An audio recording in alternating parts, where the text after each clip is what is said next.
Today on Shakedown, the theme is all about doing things differently with F1 testing, V8 supercars, more Japanese race cars, and the Nürburgring. Our first example, F1. Leave it to Adrian Newey and Red Bull to define the best solution to the F1 step, beak, nose rule. Using the step to create an air scoop that he says is for driver cooling and delivering an aesthetic that is different and better versus the rest. Like versus Ferrari's answer. See, here's the difference between making an effort to do your job the best you can versus mailing it in via time clock watching. The Ferrari guys, they probably leave at 5. The Red Bull blokes really care. But who knew Newey took his inspiration from this 1970s F1 car? That's the Eifelland GP car. Google away for more on their F1 history. It won't take long. Add that car to the ugly race car montages that everyone is doing. But we're not going to go there here on Shakedown because we got bigger differences to uncover today. And Kimi Räikkönen is here to help. One day on the job, and he's proven his difference. Not with his P1 test times, no. His day one rip on the DRS Magic Pass wing flap. Called it bullshit. Okay, he used the word ridiculous, but we all speak Kimi and know what he really meant. So, let the difference making begin.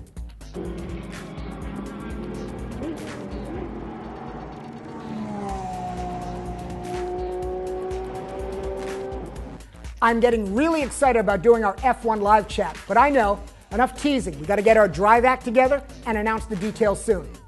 And I may be a dick and require you to subscribe to Drive to enter the chat. So just in case, please subscribe. To get you ready for the F1 discussion, let me suggest a narrowed down list of key differences that are emerging from the first winter test days.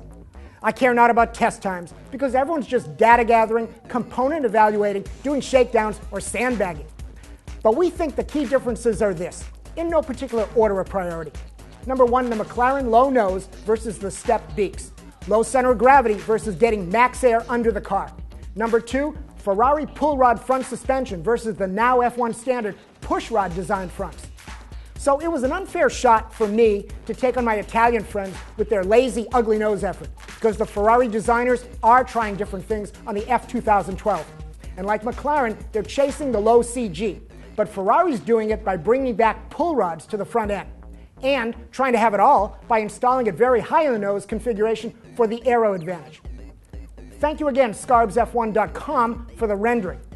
Push rod design is top down. Pull rod design is bottom up. You can see how the springs, shocks, inerters, whatever, are on top of the chassis to free up the aero below, but raise the center of gravity. Pull rod moves it lower. As to suspension operation, pull rod puts more stress on the rods in rebound when the car is lifting. Push is doing that in bump when the car is compressing. Now here's the Ferrari 2011 versus 2012 comparison again, and you can see the difference. You know, Alonso last drove pull rod fronts with his Minardi in the 90s. And yes, Red Bull has been using pull rods in the rear for that CG advantage and clearing space for the diffusers for a couple of years now. Number 3 key difference, this year will be not the diffusers, but the exhaust designs and where the air is being directed. Already there's controversy in this issue. The exhaust has to be visible from top view, and Ferrari and McLaren, while currently deemed legal, have crafted cutouts to comply, and they were still making cuts at the test. But the real fun will be where the exhaust is being blown. There are 2 schools of thought on this. Number 1, blow the exhaust straight back, creating an air curtain on the edges to enhance the diffuser effect, or blow the exhaust air onto the rear wings for more downforce there. Either way, I'm waiting for the first car to set itself on fire. The last key difference was mentioned by Red Bull, raw power versus fuel efficiency. Red Bull is suggesting that the Mercedes is stronger, but the Renault is more fuel efficient. So Vettel and Webber go to the starting line lighter in weight, 15 to 18 liters of fuel less, up to 14 kilo or 30 pounds. Well, that's the weight of Hamilton's balls, so McLaren's twice as far behind. But I guess I have to balance that with Lewis's brain differential. I mean, how many times did he hit Massa last year? Speaking of efficiency, here's Honda and their hybrid CRZ for the Japan SuperGT GT300 class to race against the Toyota Prius hybrid. Now, I found no news on powertrain, so shakedowners, fill in the blanks if you know. But what a difference a few years makes for Honda cars. After pulling out of F1, they're back in it with Le Mans and World Touring Car entries, IndyCar, ALMS, LMP, and B-Spec in the US. Now this, Super GT. And you know NSX will hit the tracks eventually. By the way, that Prius, that hybrid GT300 is a mid-engine V8, evolved from the mid-engine Corollas. Check out the tailpipes. And how cool will GT300 be in 2012? Even though the rules have finally negated this mooncraft. But with Honda CRZ, Prius, and don't forget the Subaru BRZ, Super GT will be wow. First race is March 31 at Okayama. Okay, what else do we have for you that's different? Well, more Japanese. This time Nissan and V8 SuperCars announcing that brand is back in the series in 2013 and bringing back the memory of some great Nissan race cars of old.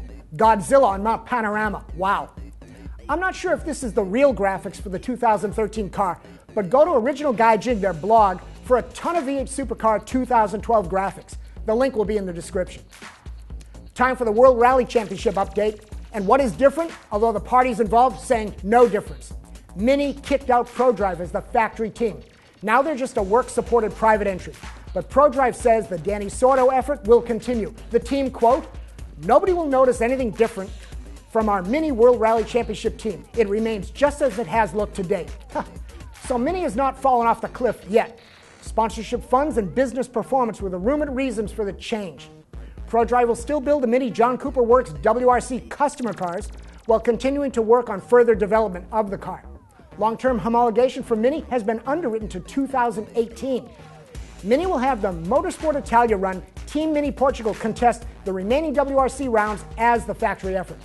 Oh, and Sweden Rally did get a TV deal done with Motors TV, so the FIA says, see, no difference with the rallies handling TV versus us. Yeah, and the promoters and manufacturers are pulling their guns in anger saying, really? Wait till we negotiate 2013. Seriously, this could be the first real motorsport moment where the manufacturers realize they have all the power in racing and start calling the shots. Okay, the final difference maker is at the Nürburgring. The government has stepped in and retaken authority of the place after the development company that was running the place into ruin has finally been called out on their incompetence. Nürburgring Automotive is out. The government is looking for a new operator and claims they've got many inquiries. So Save the Nürburgring may still actually come true. And it all reminds me of the now infamous Fiat Chrysler Clint Eastwood Halftime in America Super Bowl TV commercial that basically said, we're halfway through a battle for survival and Detroit is the perfect example of what fight back and reaching for success is all about. Except the Detroit example conveniently forgets that the city is still in ruin, about to be taken over by government control due to its financial mismanagement. And the auto industry is fighting back only as a result of huge government bailouts and debt erasure. And Fiat, in particular, got Chrysler really pretty much for free. Wow, that was tough. So great example of how to fight back and really make a difference, Detroit and Chrysler. Begging, carpetbagging, bailouts, and government takeover when you screw up. So this may be the perfect example of the Nürburgring situation. It's halftime at the Green Hell. I'm going to do this voice. It's halftime at the Green Hell, and all that matters now is what's ahead.